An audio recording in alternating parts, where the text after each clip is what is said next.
Hey everyone, it's Pixel! Welcome to a brand new tier list video. I love tier lists, and if you love tier lists too, then welcome my friend, you're in the right place. I'm currently hesitating to keep making tier list videos in English, mainly because I haven't gotten much feedback on them. I'm not really sure if you guys are enjoying them, by the way. To be honest, even though I really love doing those videos because I don't want to waste my time. Making well edited and polished video takes a lot of time for me, so depending on the support I get, I might stop doing the English versions of Heroes of Might and Magic tier list video. It's really up to you actually. If there is engagement, interaction in the comments, I will gladly keep going and doing this. But I do disconnect with you after all, and that's all that matters for me. It's the interaction with the audience. Like in French tier list, I have a lot of feedback, and that's so cool. But in English, oh, not much. So it's up to you. Just tell me in the comments if you want me to continue. I might at least do the creatures in English and go up to the tier 6 unit, but I don't know if I'm gonna carry on with all the artifacts and stuff. So and maybe I will do it for Heroes 3 Honor of the Abyss, but that's about the adventure map object and stuff. Well, it's up to you. Just tell me in the comments if you are really enjoying those videos. If I get a lot of feedback, I will carry on with a lot of pleasure because I love what I do. So still okay. So today we are ranking the tier 4 units from Heroes of Might and Magic 2. Quick note before we start, I took the time to review the neutral units and match them to the tier as fairly as possible based on the cost, the efficiency, and even comparison to the Heroes 3 and Heroes 1 units, okay? So it turns out it made perfect sense to include neutral creatures here in tier 4. Those neutral creatures specifically, of course, not the genies, which are tier 6 unit. I'm putting a big emphasis on the stats because I know what you are thinking about a certain spooky unit. Yes, the ghosts are indeed tier 4 units creature. Tier 4 creature. So when you look at the raw numbers, not their special ability, of course. As usual, disclaimer, this tier list is 100% personal. It's based on my experience, my taste, my many hours of playing this game. And that being said, I've tried to take all the stats into account, the performance on the battlefield, the cost, the combat utility, to really evaluate their value for cost ratio, the return on investment, baby. Whether you agree or not with this ranking, please drop a comment. I love to hear from you, and just as I said before, that's why I do those tier lists. And of course, if you enjoy the content I do, don't forget to give a like to this video. And if you want to support me and stay up to date with everything I do, hit that subscribe button. It really helps the channel to grow. And let's go! Let's do this. Let's kick things off with the Druids from the Sorcerer faction. I don't know why, but I've always liked the Druids. Maybe it's their looks. Those glowing orbs they hurl are just beautiful. They always remind me of the monks or the zealots from the castle faction in Heroes of Might and Magic 3.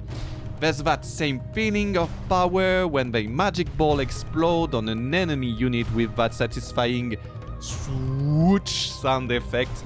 So yeah, purely in terms of style, in aesthetics, it's a really big deal, a big win. But let's talk number and stats. The Druids is a range unit, the second shooter, In their own faction, they've got 7 attack, a wide damage range 5 to 8, 5 to 8, it's in English, it's French, a mix of French and English, which can be a little inconsistent by the way. They got only 8 shots, they got only 5 defense, 25 HP, so if they get connected, they will bleed very fast, thankfully. They have a fast speed, so they will act first and do damage first, so that's great. It really helps a lot in battle. You have also casting spell and stuff. Now for 350 gold, and considering you already have Grand Elves in the same town, you who should twice by the way, and I have way more ammo. The unupgraded Druids, the basic Druids, just don't bring enough to the table to be in high tier. They could have been a solid tier 4 unit, but in practice they are not worth your gold that much in comparison of the cost they have, and the comparison of Grand Elves, which are already huge units, huge shooter. So I'm placing them in B tier. I still respect them, they always have some use, but they suffer hard from comparison with the upgraded version, the Grand Druids. Ooh, no, these guys, they absolutely glow up. Grand Druids are basically what you get when you take a muddy sketch and finish it into a painting. They are just chef's kiss. They come with a slick purple robe, only a small price to bump to 400 gold. They got a better defense from 5 to 7, and they get the very fast speed, and they will start the battles, every battles with like infinite ammo, the 16 shots. Okay, yes, their dwelling requires 5 makery, which can be annoying, especially if you are saving that for phoenixes, but still the value is here. This is a kind of upgrade where you skip the base version entirely and go straight for the improved units if you can. So they are easily among the best shooters in the game, and I'm putting them in S tier. I love them, I love this unit.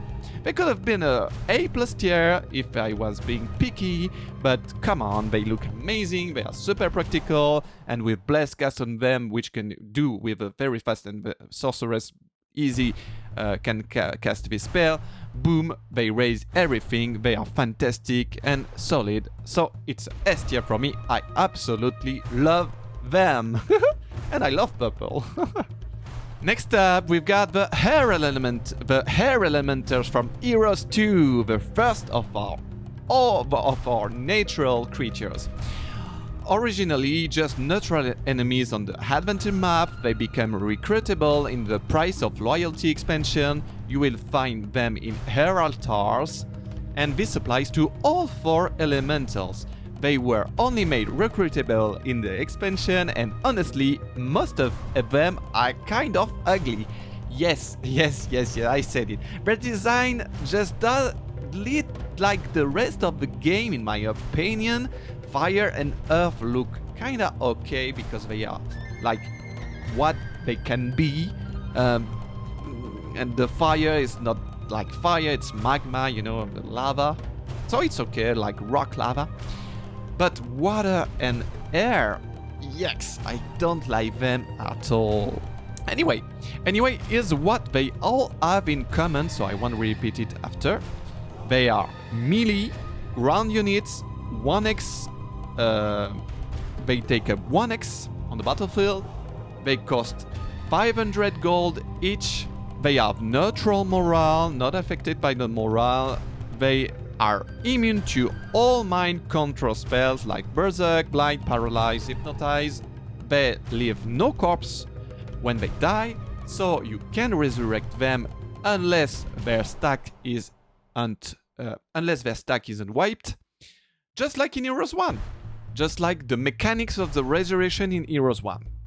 Now, the Air Elementals specifically, they are immune to Meteor Shower, but they take double damage from Lightning Bolt, Chain Lightning and Storm.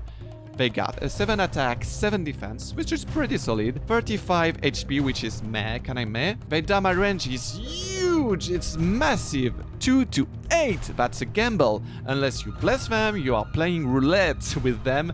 They are very fast speed. They got that very fast speed, and that's their saving grace. So, if they are blessed, they are honestly very solid. They are like a B+ tier or A- tier. I will put them in B+ tier because let's do this. Let's put them just beneath the Druid. They are not bad at all because the very fast speed can be very useful, but you won't have a lot of them. They are kind of niche, so yes, they are not that great.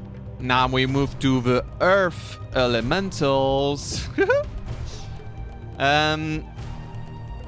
Okay, let's talk about those cheaters, like they are called by the community. The stinky preview of the Heroes 3 cheaters, the worst tier 4 units in my opinion. They've got slightly better stats than the Air ones. They got 8 attack, 8 defense, which is pretty solid, 50 HP, which is tanky, but the damages are really low, 4 to 5. And they are immune to lightning and chain lightning, but they are weak to meteor shower. And there is the worst part, and of course here's the worst part of everything: they are so slow, like painfully slow. So yeah, they are just slow bags of XP. They're walking straight into your AoE spells, you know. They are not completely useless, but just as such. If you're clever, they can block enemy melee units and give your shooter some breathing room, but you don't have enough of them. Let's be real, unless the map forces you to use them, you will never pick them on purpose. So they are trash tier. They are D tier in my opinion. If the AI using them, it's easy. If you are using them, maybe you can get something out of them, but that's very niche, that doesn't count. You can't count on it.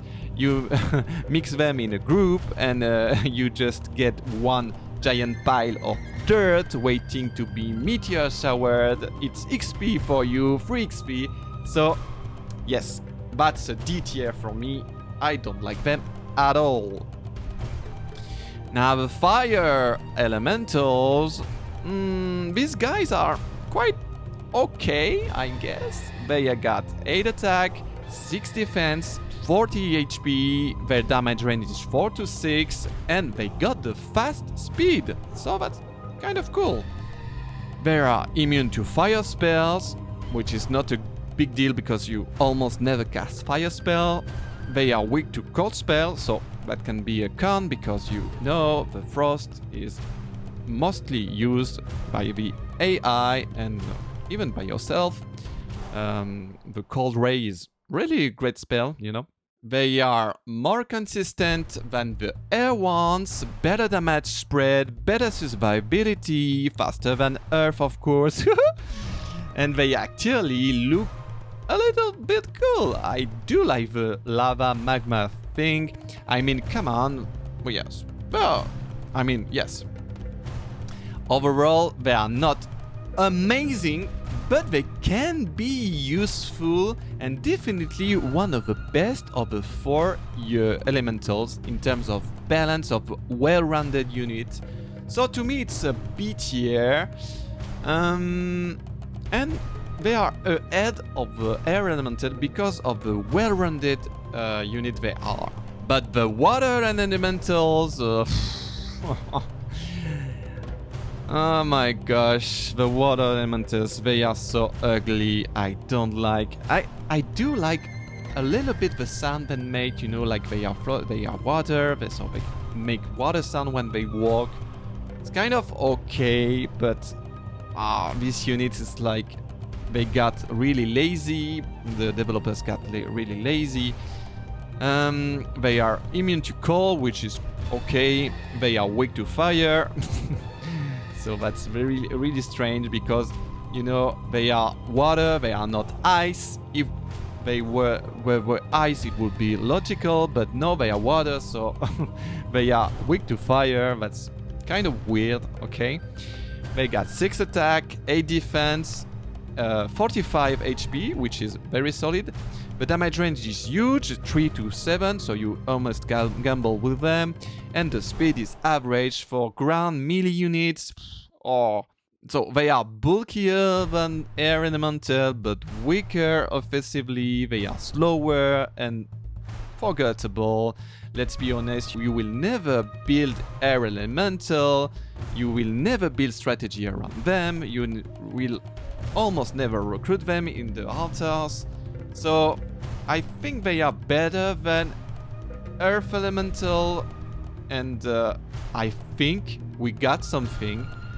As I said in the French version, I will never forget that water and shit make diarrhea. And to me, diarrhea is the D word, so it's a D tier. Yes, they are just basically diarrhea. So, okay, D tier, that's fine by me. Tell me in the comments. Now is a fun one. We got the Medusas, another neutral units from Heroes 2. And yes, I rank them as tier 4 based on their stats. They occupy 2 X's, they have 8 attack, 9 defense, which is pretty respectable, very nice. 35 HP, kinda low for a melee unit, but that's okay, I guess, because the stats are okay. They got a nice range of 6 to 10 damages, which is very good actually. The low damages, the low roll will be 6, that's very nice. They got that average speed, which is meh. And here's a big one, they got a 20% chance to petrify enemies for 3 turns. That means target can move, they can't attack or retaliate, but takes only 50 damage percent. They take 50% damage from attacks they endure, and the effects ends after being hit once or dispelled. The petrification isn't mind control spell, so it works even on units immune to things like blind or hypnotize, like the giants, the titans, the elementals, the undead creatures, and that's pretty huge. They are also relatively cheap at 500 gold, like the elementals, and you'll find many of them in the runes on the adventure map. Medusas are what I call a really nice opportunity tempo creatures. If the map gives you access to them, they are a great addition to your army, but their drawbacks are clear: average speed, and you won't be getting enough of them so you can make a power stack. So that's kind of a opportunity creature, like I said, and to me it's a B tier. And I'm gonna put the Medusas just better than the elementals. I do like those B tier creatures with a nice high impact and a situation dependent, but with a unique ability that can swing a fight. Honestly, I sometimes did a great thing with them, so here they go. Nice Medusas. And now we move to the Minotaurs from the Warlock faction. It's time to talk about the cows. These beefy gym bros look way more intimidating than their Heroes 1 counterparts. These times they got a really access and serious attitude, like bulky attitude. But look is not everything, right? Stats wise, we've got 9 attack, 8 defense, so pretty strong. 35 HP, that's good. Damage 5 to 10, solid, but that wide range again, kinda meh, but at least 5 damage is not that bad for tier 4 units. They got average speed, 400 gold per unit. Now the big problem is that the dwelling costs a fortune. It's 3,000 gold and 10 gems. That's insane for a tier 4 melee unit with no special ability. So yes, they are kind of strong, kind of powerful, but not powerful enough to justify their price and their speed. So to me, Minotaur are like B- tier. And I will... Yes, I will put Minotaurs just between the Medusas and the Fire Elementals, because they are like more consistent, you will get a lot of them. But I think the Medusas are slightly better in my opinion. But the Minotaur Kings, ooh, are a real glow with their golden armor and beefy aesthetic. It's another chef's kiss. I'd visit their upgraded maze just to see the interior design.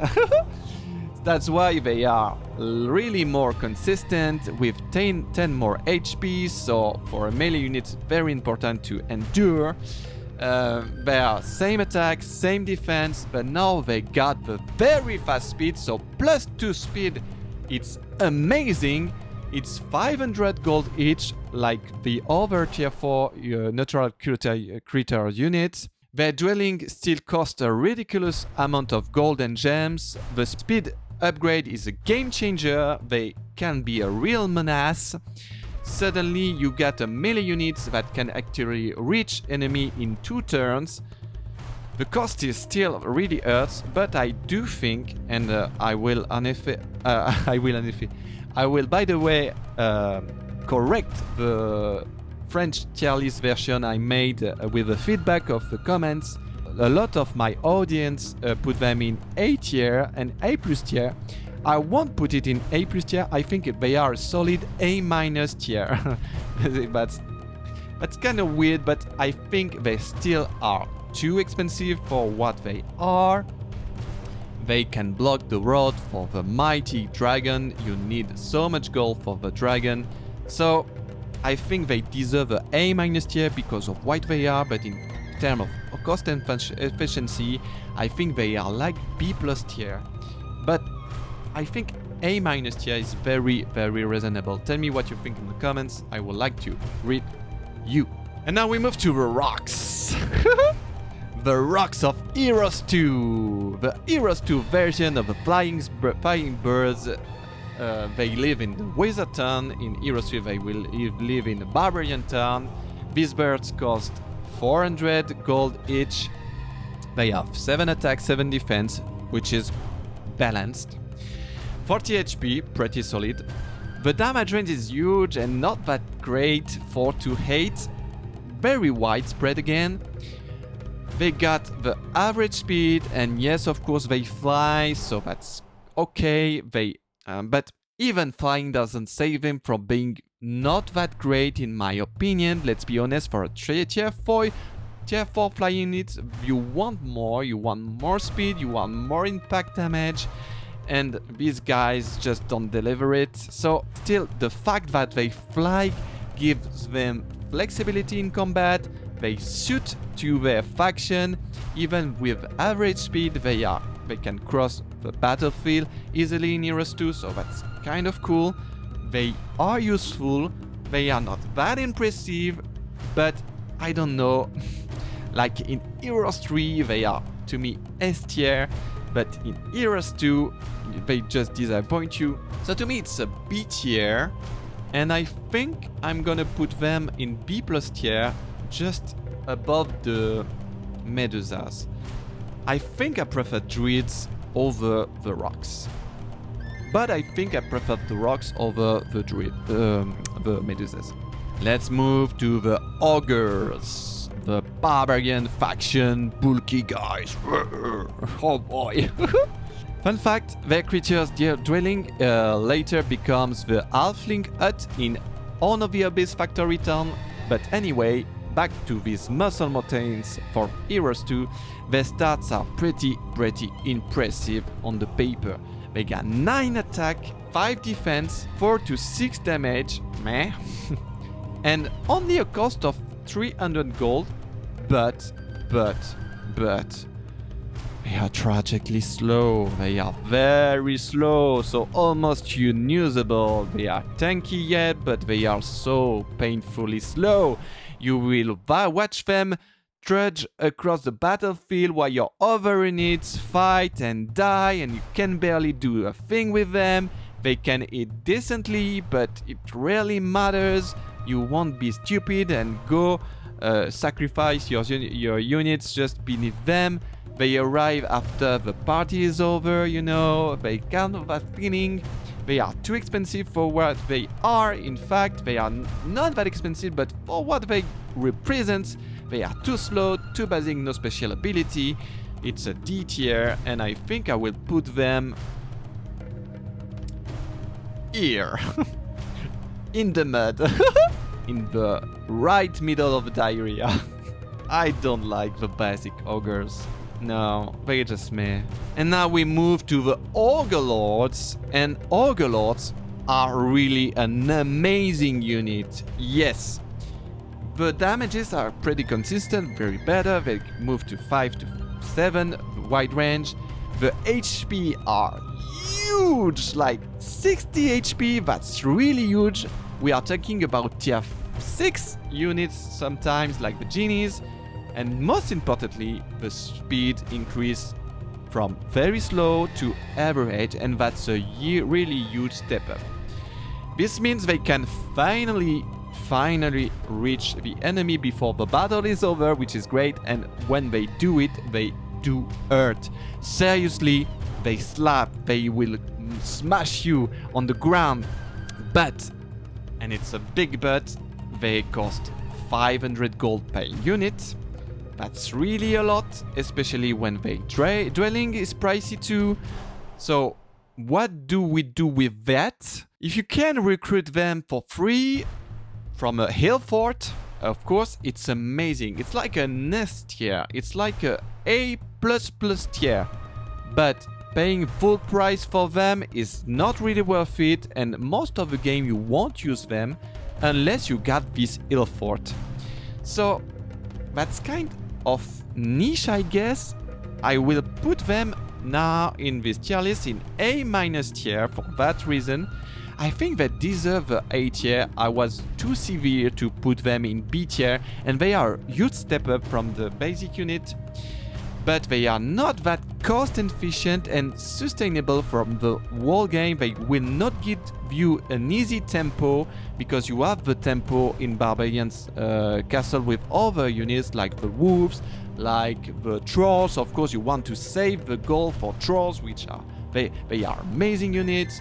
So yes, I'm considering them putting them in A- tier, but I think they do not deserve more than that. Okay, muscles don't give the win in games like the rest.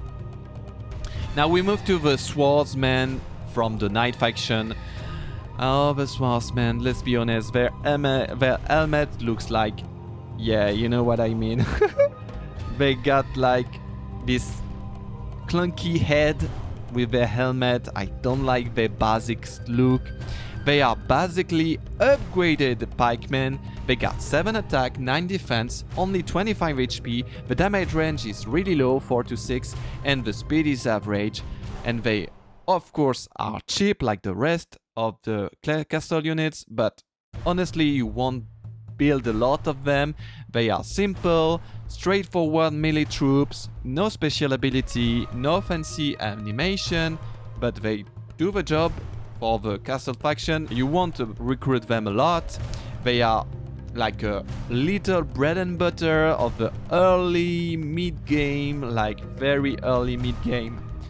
Like early, very mid-game.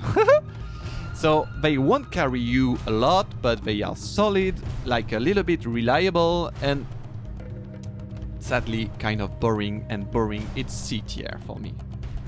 They are kind of useful, but really quickly forgettable. When you are playing castle faction, you want to play the paladins, the crusaders, you want to play the rangers, but you don't want to waste too much gold on the swordsmen. But the master swordsmen, they got a bit more flair. They trade in their sad helmets for some sexy blue feather plume. And suddenly they look like they are auditioning for a medieval cabaret show. Like you can cue the can-can music, you know. But for swordsmen, is what they bring. They step up from 25 HP to 30 HP. They still got the same stats of attack and defense, but now they got the fast speed and you get mobility, and when you get mobility you are way more useful. That makes them way more practical in battle, and since you can get them from blacksmith upgrade for free, upgrading is really often worth it. Still, in terms of power, they are not game-changing units. They won't carry you, but they will support you well, and they are cheap. So if you build them and upgrade them for free, you have a power stack that is quite decent. So I think it's a B tier, and I will put them, to be honest, in terms of cost efficiency, they do deserve to be just right up. I don't know how to say, just better than the Minotaurs. I think in cost efficiency, of course, because in terms of pure power, the Minotaurs are really more sustainable. I'm looking at those creatures and I'm like a child, an happy child. This is where it gets juicy. The vampires, the iconic vampires. The sound design alone is legendary. You all know the blah. The blah scream when they attack. It's like pure gold, pure gem for me. The design is so top notch. I'm like a little girl, like saying woo. They are floating like Dracula on a mission, with the bat wings ready to party, with the bat animation. The animation is so amazing, but I'm always wondering why do they hug enemies instead of biting them? Like they say, blah, I want to hug you, blah. But I do love them. Anyway, here's what they offer. They got 8 attacks, 6 defense, 30 HP. The damage range is correct, 5 to 7. They are flying, average speed. They got no retard from the enemy when they attack, and it's a really big plus. They cost 500 gold, which is ouch. They are amazing, but also fragile and expensive. Positioning them is the key, and unlike Heroes 3, you can't wait or skip your turn, so it can be very tricky to use them in the non-upgraded version.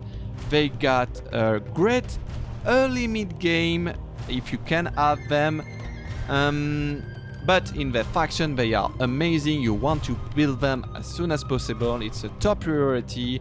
Even with the cost, you skip the tier 2 and the tier 3 units and you rush the vampire. So it's like a B plus tier, but of course it's a B plus tier on the paper, in my opinion, on the basic version, but to me it always will be a A tier and a A plus tier. Say what you want, but I do love the vampire. I do like them. It's like really personal, and I think the Necro players will agree with me, because vampire are really what you want to get in that faction. And of course we move on to the Vampire Lords. Ooh, those guys are absolutely royalty. Their robe turns from red to gold, shiny yellow gold. Their eyes glow yellow, because I guess gold equals richer blood. I don't know. Each richer iris, you know. And the stats upgrade, well, amazing unit. So you got 40 HP, which is pretty solid. The speed is now fast, so amazing fast unit. They got no retard, but above all, now they got the iconic lifesteal ability, and every time they kill enemies, they heal or even revive a vampire. You need to deal 40 damage to bring one vampire back and kill the units. And in Heroes 2, this ability even works on undead enemies. Woo! So in combat, they dominate the battlefield from mid to late game. If you manage to keep them alive early on and you choose well your targets, you be careful to don't throw them at beefy enemies unless you're sure you will kill them. They're great against low tier range units or peasants. You can feed on them a blood buffet, really it's amazing. You have to avoid splitting them too much unless you are targeting weak stacks of range units like Orc Chieftains, you know, like neutral creatures defending a mine, okay? But with a good group of them, they can clear entire neutral zone units in PvP. You get to handle with care. They can still be focused and killed if left unsupported, but with solid troops or cheeky animate dead spell, they are terrifying, they are amazing. Animate dead is a great spell. If you got animate dead and zombie and if you get animate dead and vampire lord, you are like a god on earth. So it's an S tier, there is no question, and of course above the druids. Even I love them, they won't stand a chance. So there's no question, they are my favorite necro unit in the entire game. They are stylish, powerful, and so satisfying to play with, and yeah, they got the swag. And finally, let's have a little fun together. Finally, we got the ghost. So, a joke, a nightmare, a cheat code disguised in a unit as a unit. Let's break it down. That's why they are not that impressive. They got 8 attack, 7 defense, only 20 HP, fortunately. Yes, they are fragile, by the way. They got a damage range which not that impressive, 4 to 6. But they are flying units and they got fast speed. Woo.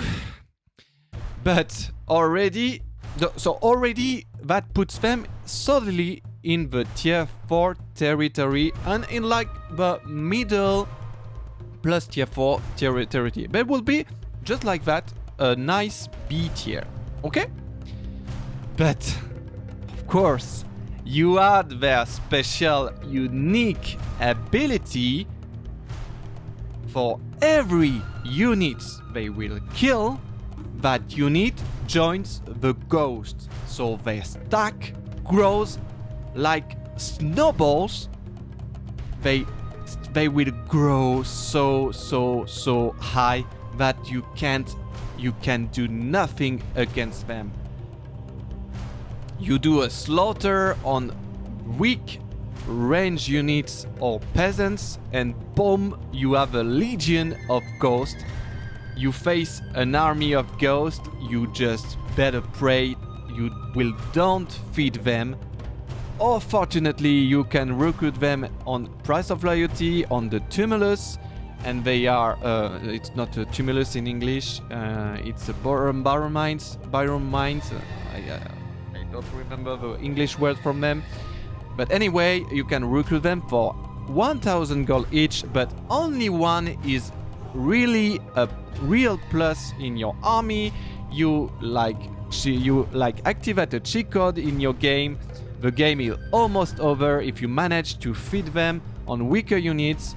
So they can literally win the games only by themselves. You can have only them and you are like, boom baby.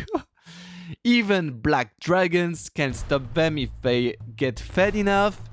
The only real counterpart is bringing high tier units or nuking them early. Okay, the only real counter is bringing high tier units or nuking them early on, but do not feed the ghost. Against them, you use high HP troops or spells like Holy Word or Global Damage Initiative combos spell. Otherwise, good luck, you're screwed. Honestly, they don't belong in any kind of tier. They're like, I put them in the tier 4 units because you have to range them. But of course, it's a Ace S plus tier. It's a cheat tier. It's a how it is even allowed tier. They are completely broken and also kind of hilariously broken. The moment you play with them, the game stops being a challenge and start being a power fantasy game. You are like, oh, I'm gonna manage to have more of them. It's fun until it's not fun anymore. So that being said, I do not like them so much. They just literally break the game. But they are fun to play with. But not too much. Because challenge is what we want in this game. And there you got it! The complete tier list of tier 4 units in Heroes of Might and Magic 2. If you enjoy this breakdown, don't forget to like and subscribe. It helps me more to know if you like that kind of content. You got your own rankings, you disagree with mine, you spotted a fun fact I missed, something to tell I didn't mention. Tell me in the comments. I absolutely want your feedback and your opinions. That will help me to be motivated to carry on those tier lists, at least for the creatures unit. And if you want to chat live with me, have some fun with me, you can catch me on Twitch. I stream like almost every week. I've at least one time per week. So see you soon. Bye bye.